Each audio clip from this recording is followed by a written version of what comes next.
नमस्कार, आप देख रहे हैं आकाशवाणी न्यूज में। हूं आपके साथ सुमित जायसवाल। आइए आपको दिखाते हैं सुपौल की कुछ खास खबरें। त्रिवेणीगंज नगर निगम निवासी काजल कुमारी के दारोगा पद हेतु चयन के बाद परिजनों में खुशी का माहौल है। काजल प्रदीप कुमार और मुन्नी कुमारी की बेटी है, जो मूल रूप से मधेपुरा के मधुबन की निवासी है, किंतु काजल के अपने ननिहाल से अधिक लगाव के कारण उनके रहन सहन से लेकर शिक्षा दीक्षा तक की अवधि ननिहाल में ही यानी त्रिवेणीगंज में ही बीता है। काजल के नानाजी भुवनेश्वर शाह के संरक्षक में काजल की पूरी शिक्षा दीक्षा पूर्ण हुई है। वही दारोगा का पदभार संभालने जा रही बिहार की बिटिया काजल से आकाशवाणी न्यूज संवाददाता कृतिका कृति ने की खास बातचीत। आइए सुनते हैं दारोगा बिटिया काजल को।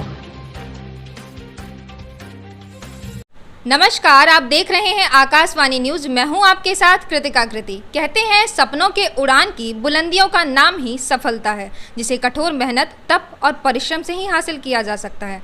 और यह परिश्रम, यह संघर्ष तब चौगुना हो जाता है जब आप इस पुरुष प्रधान समाज में एक लड़की हैं। आज हम आपको एक ऐसे ही संघर्ष की गाथा, एक ऐसे ही सफलता को दिखाने के लिए आए हैं, ऐसे ही सफलता से रूबरू करा रहे हैं।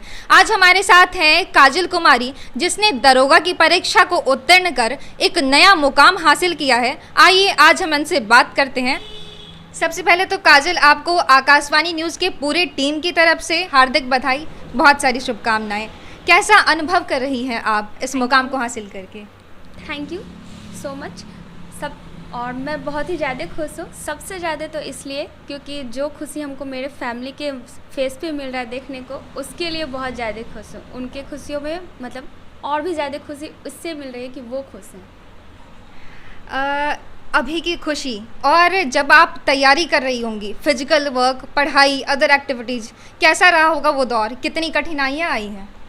पढ़ाई में तो जो तकलीफ़ था वो तो था, बट जब फिज़िकल का प्रैक्टिस कर रहे थे उस वक्त, तो जब हम फर्स्ट डे गए उस वक्त मतलब इतना प्रॉब्लम हो रहा था कि जब हॉस्टल आए हम वहाँ तो एक तो अकेले थे, उसके बाद तो मन किया कि मतलब अब नहीं होगा, अब मतलब छोड़ देते हैं, मेरे से नहीं हो पाएगा।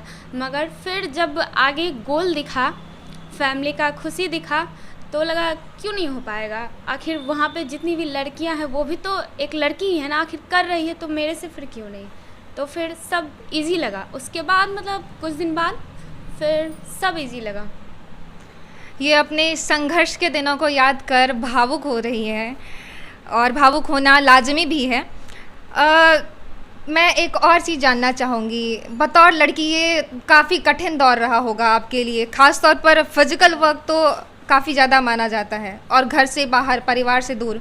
हम आपको बता दें, हम अपने दर्शकों को, कि ये बाहर पटना में रहकर पढ़ाई कर रही थी और वहीं पर इन्होंने अपने आप को तैयार किया, सशक्त किया। तो आप बताइए, बतौर लड़की क्या रहा आपके लिए? बतौर लड़की हम लड़कियां ही खुद को ऐसा समझते हैं कि हम लड़कों से कमज़ोर हैं। कोई और मतलब कमज़ोर नहीं बनाता, हम खुद ही ये सोचते हैं कि हम कमज़ोर हैं। और यही सोच को अगर हम अपने आप में बदल ले तो किसी भी लड़के में भी ये नहीं होगा कि वो हम लोग को कमज़ोर समझे, और ना ही कोई समाज हम लोग को कमज़ोर समझ पाएगा। जब तक हम अपने आप को खुद स्ट्रॉन्ग समझेंगे तो ही ना मतलब कोई भी हम लोग को स्ट्रॉन्ग समझेगा। कहते हैं भगवान भी उसी का हेल्प करते हैं जो खुद अपना हेल्प करता है। तो इसलिए पहले तो हमको खुद अपने आप को स्ट्रॉन्ग समझना पड़ेगा। और जहाँ तक रही किसी भी चीज़ को ना करने की बात, तो सबसे पहले तो ये सोच बदले कि लड़का है वो, हम लड़की हैं, इंसान है, वो भी इंसान है, हम भी इंसान हैं, उनके अंदर भी खून है, हमारे अंदर भी खून है। तो फिर जब वो लड़का कर सकता है कोई भी, तो हम लड़की क्यों नहीं। तो सबसे पहले तो हम खुद को कमज़ोर करना ख़त्म करें, उसके बाद ही हम आगे बढ़ेंगे। और समाज कमज़ोर नहीं बनाता, हम खुद को खुद कमज़ोर बनाते हैं। तो ये सोच अगर हम बदल लें तो आगे चलकर लड़कियों की जो सिचुएशन है वो तो ऐसे ही बदल रही है। आजकल सोच बदल रहा है और ये भी बदल जाएगा, सब में परिवर्तन आएगा। लेकिन हम अपनी सोच को बदले तो ये बहुत बड़ी प्रेरणा की बात है सभी उन लड़कियों के लिए जो अपने आप को कमज़ोर समझती है। सबसे पहले अपनी सोच को हमें बदलना है। एक बात मैं पूछना चाहती हूँ कि दरोगा के जो पद पर अब आप जल्द ही नियुक्त होने वाली हैं, परीक्षा आपने उत्तीर्ण कर ली है, तो ये क्या आपका बचपन से यही लक्ष्य था, आप दरोगा ही बनना चाहती थी? हाँ, बचपन से हमेशा मेरे यहाँ हमेशा प्रशासनिक विभाग के लोग आते रहे हैं और उनको देख के हमेशा मन में एक जागना मतलब जागृत हुआ है मन में मेरा कि ऐसे ही प्रशासनिक विभाग में ही जाना है। तो मेरा लक्ष्य तो बीपीएससी है और अभी फ़िलहाल के लिए मैंने ये फॉर्म को फिलअप किया था और मेरा निकल गया, तो इसके लिए तो अब तो आप दरोगा बनने की सभी प्रक्रियाओं को पार कर चुकी हैं और जल्द ही पद पर नियुक्त होने वाली हैं। आप तो अपने आप को तैयार महसूस कर रही हैं? हाँ, तैयार महसूस कर रहे हैं। है जोश? हाँ, पूरा। तो फिर आप बतौर दरोगा सबसे पहला क्या काम करना चाहेंगे, क्या परिवर्तन लाना चाहेंगे?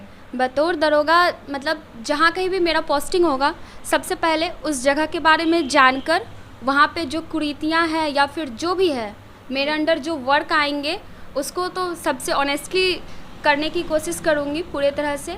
और फिर वहाँ के जो लोगों में जो मतलब सोच गलत होगा लड़कों के प्रति या लड़के लड़कियों के बीच के डिफरेंस के प्रति या फिर कास्ट के ऊंच नीच के प्रति, इस हिसाब का जो मतलब इस तरह का जो भी प्रॉब्लम होगा सबसे पहले उसके लिए वहाँ के लोगों को जागरूक करना चाहूँगी कि वो बंद हो जाए, क्योंकि क्राइम तभी बंद हो सकता है जब हमारे सोच अच्छे होंगे। सोच में क्रांति लाना इनका लक्ष्य है ताकि समाज को परिवर्तित कर सके और एक बेहतर सशक्त राष्ट्र बना सके। अब हम आपसे ये अपने सभी दर्शकों जो भी हमारे स्टूडेंट्स हैं ख़ास तौर पर उनके लिए एक प्रेरणा, एक मैसेज चाहते हैं। आप उन्हें क्या संदेश देना चाहती हैं, वो अपने आप को किस तरह से तैयार करें? तैयारी के लिए तो बहुत मेहनत करना पड़ता है, बट सबसे पहले ये कहना चाहेंगे कि हमेशा ये सोचना है कि कोई भी चीज़ ऐसा नहीं है जो हमसे नहीं होगा, क्योंकि हमेशा मेरे फैमिली में भी सब यही बोले कि सिर्फ तैयारी करो, जो भी करना है करो, बट ये कभी मत सोचो कि मेरे से कुछ भी नहीं होगा, तो हमसे सब होगा। और अगर ऐसा सोचते हैं तो हमारे से सारा एग्ज़ाम निकलेगा और सब कुछ होगा। बहुत खूब, उम्मीदें पूरी हैं और हौसला बुलंद है। एक और बात, सबसे कहते हैं कि सबसे इम्पॉर्टेंट रोल आपकी फैमिली का या तो होता है या तो नहीं होता, या तो बनाने में होता है या फिर कहीं ना कहीं ऑब्स्टकल्स भी बनती है। और ख़ास तौर पे एक लड़की होने के नाते क्या आपको इस तरह का कुछ अनुभव हुआ? क्या साझा करना चाहेंगी आप? फैमिली की तरफ से तो इस टाइप का कोई भी अनुभव नहीं हुआ। हमेशा मेरे पापा मम्मी नाना नानी जितने भी फैमिली मेम्बर्स हैं सब आगे बढ़ाने का कोशिश किए हैं।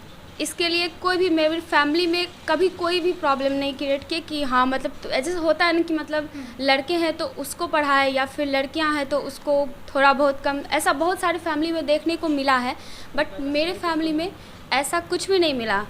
पापा मम्मी नाना नानी हमेशा आगे बढ़ाने का कोशिश किए। कभी ये डिफरेंस ही नहीं मेरे फैमिली में नज़र आया कि कोई भी भेदभाव है या फिर हम लड़की हैं या फिर हम लड़के हैं। इसलिए और एक मेरा सबके लिए संदेश है सारे फैमिली मेम्बर्स से, मतलब जिनके भी माँ बाप हो, ये सोचने के लिए कि हम लड़कियां आगे बढ़ सकते हैं मगर ज़रूरत साथ आपकी भी होए उसमें, और आप भी अगर साथ दें तो फिर हम किसी से कम नहीं हैं। तो एक और चीज़ मैं जानना चाहूँगी कि आपको दरोगा की तैयारी का या फिर सिविल सर्विसेज को लेकर के प्रेरणा किन से मिली? प्रेरणा स्रोत कौन है आपके?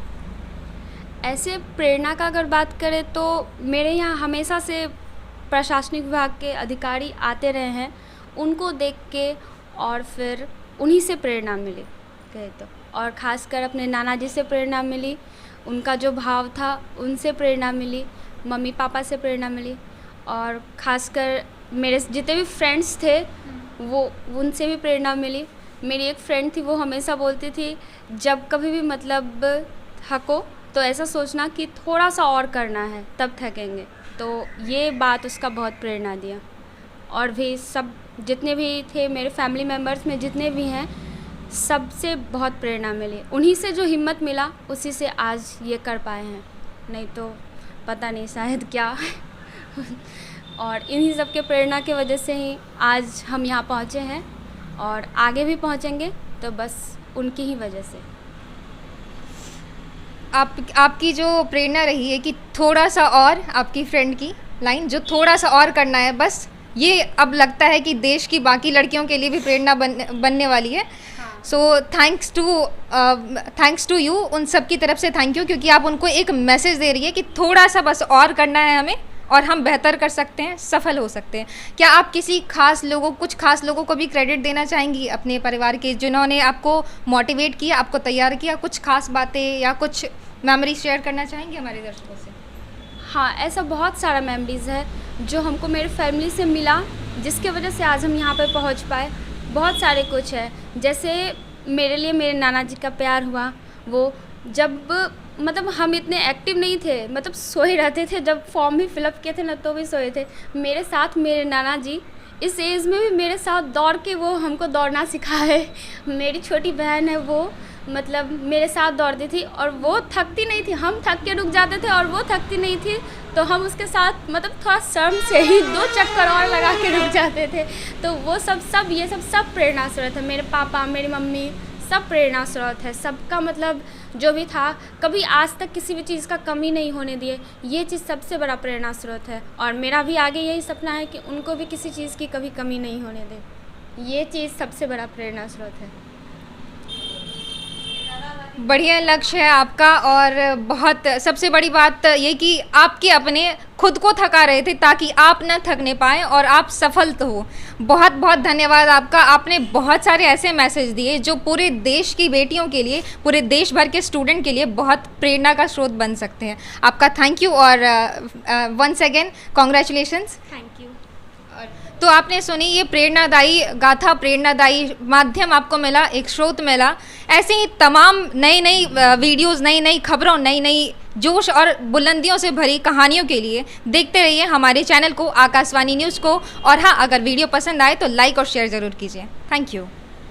साईं हॉस्पिटल, चुन्नी, Chhatapur, ward number 1, Supaul. Mobile number 7061509641 और 7042806778।